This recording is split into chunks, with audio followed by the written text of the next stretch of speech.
all these people, including these children. Some of these parents here these are their children. So throughout, they spend their lifetime in this dumping ground, taking anything which is being thrown by these trucks here. This time it was the first time the police in South Africa were confronted by the oppressed masses, workers, who started beating police, assaulting them with all sorts of weapons. They didn't have guns, but they were using just welding traditional weapons, sticks. But that time, that was during the time of the state of emergency. We were still oppressed, we were not free by that time.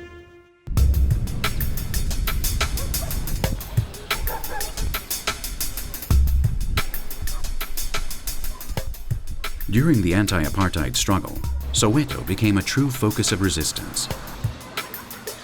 Little by little, this poor township is trying to move forward. Well, Soweto is relatively calm compared to before 1984. I think today you see even whites can go there, have some drinks, socialize with people. You can visit the area if you've got some attractive tourist destination.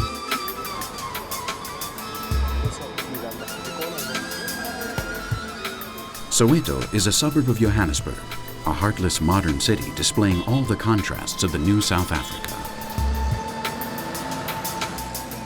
During the apartheid years, blacks could only walk the streets of the capital center on their way to and from work. They were not allowed to live or travel through here at certain times of the day. Things have changed, but many social problems are far from being resolved.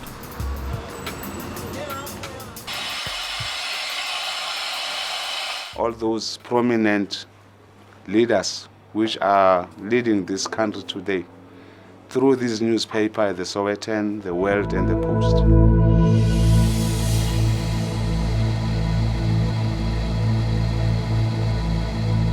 After 1994, it has been better in a sense that there is a lot of transparency, and fortunately for us, most of the people who are in government are the people that we knew as fugitives according to the old government.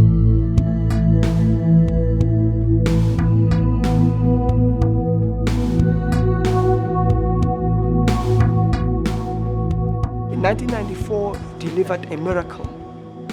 But that miracle was only the beginning. It was the foundation. The real miracle was what was going to be built on that foundation by the behavior, the actions of people in the country from 1994.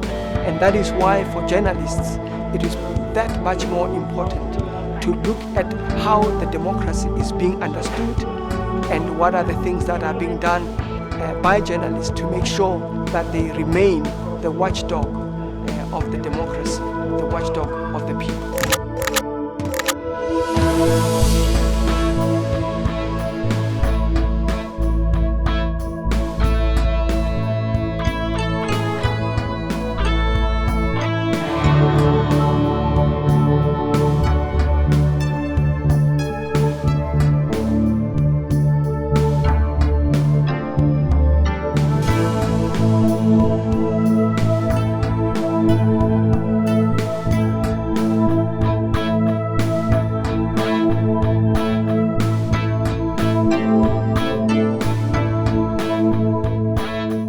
Journalists who were working there, they were revolutionaries, they were honest, they sacrificed for the masses, the oppressed people of this country. Both my legs have hip replacements. I don't have, I've got artificials with these joints, but I'm still surviving. I like the newspapers, I like my photography, and also the contribution I did, and also I don't regret also to have these limbs in my legs, because whatever happened in the past, it was for the good cause, because now South Africa is free.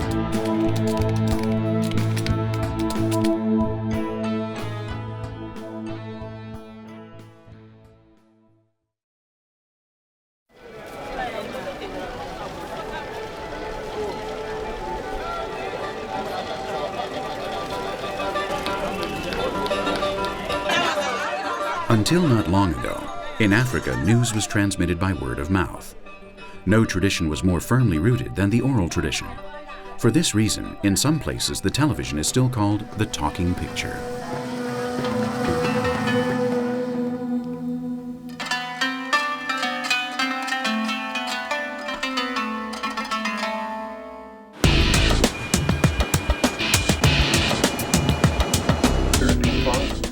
The first radios and televisions came into Africa during the years of colonialism. Africans, in turn, used the media in their struggle for independence. Today, radio and television are a vehicle for development and the creators of the Western dream.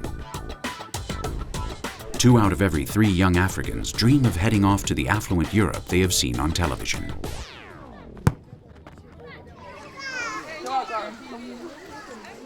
%80 of Africa's population still lives in rural areas. In villages and hamlets, it is unusual to see a television.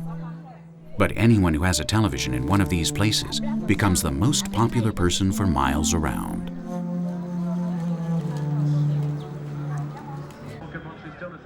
Every afternoon, just as they used to do with the griots and storytellers, these villages' people come together for the ritual of watching the television.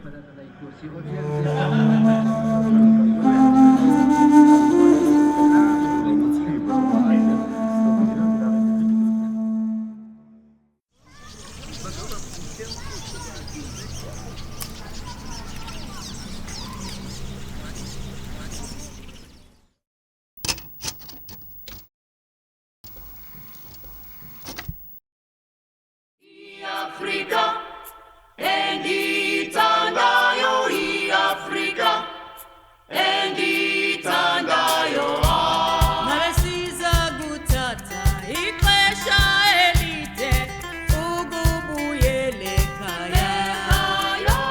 Nabesiza gutata ixesha ekyokwongerako abatuuliza kiri nti Welcome once again to another week's edition of Ladies' Time, broadcast for you, for all of you, from KKC Kagadi.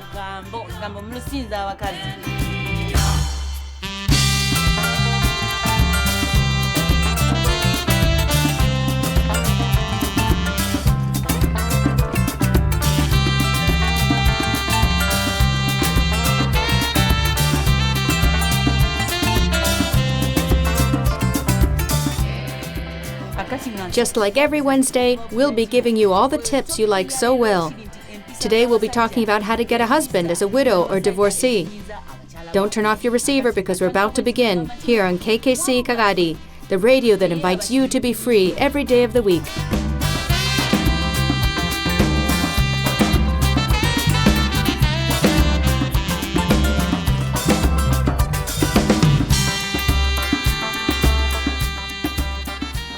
Amita Nabawanuke directs and presents Ladies' Time, a program for women on KKC, the community radio of Kagadi, a small village in northeast Uganda. Every Wednesday afternoon, Amita plays music, offers advice, and organizes discussions aimed at a primarily female audience. She touches on home and work problems for rural women, sexuality, AIDS, and family education. KKC has a broadcast radius of 100 kilometers and is funded by a Ugandan NGO whose work encompasses all areas. Income generating activities which include the farm, which include the metalwork and mechanics, the carpentry section, the solar training center, and the community radio.